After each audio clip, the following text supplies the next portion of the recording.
Welcome to our Africa Tech segment. Many experts believe Africa is still a work in progress and that digital technology can act as a catalyst for change.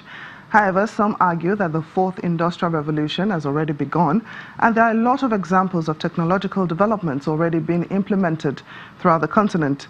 With the number of tech positions in web development, cybersecurity, and analysis expected to grow exponentially within the next year, one may find the competition to acquire a skilled job candidate harder than they think.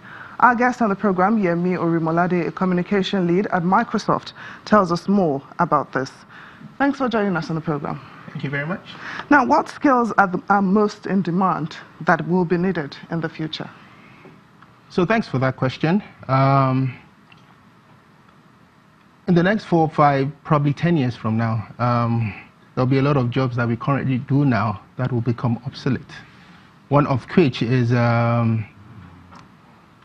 customer service, as it were. But jobs that people need to start looking forward into is, or having skills into, are jobs that include the knowledge of artificial intelligence, machine learning, cloud computing, and also jobs that people would have to use their developing skills in developing programs within the environment they find themselves to tackle issues and challenges that are globally relevant.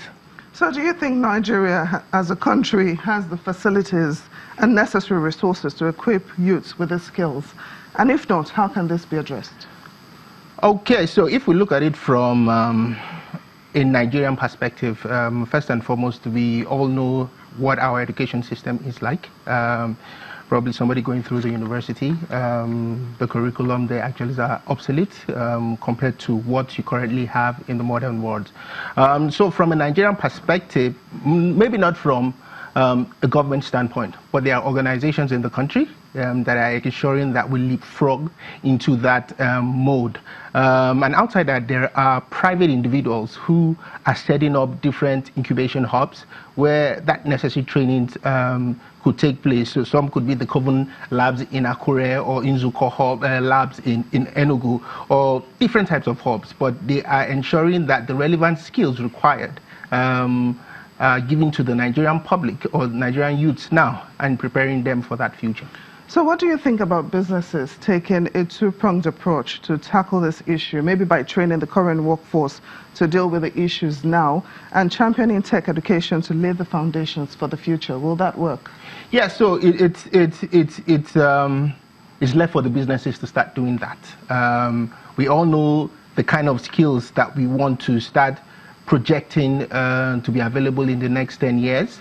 So things like design thinking, for example, ensuring that each member will start thinking about that right now. Not that you are leaving it to a particular unit or department who drives innovation.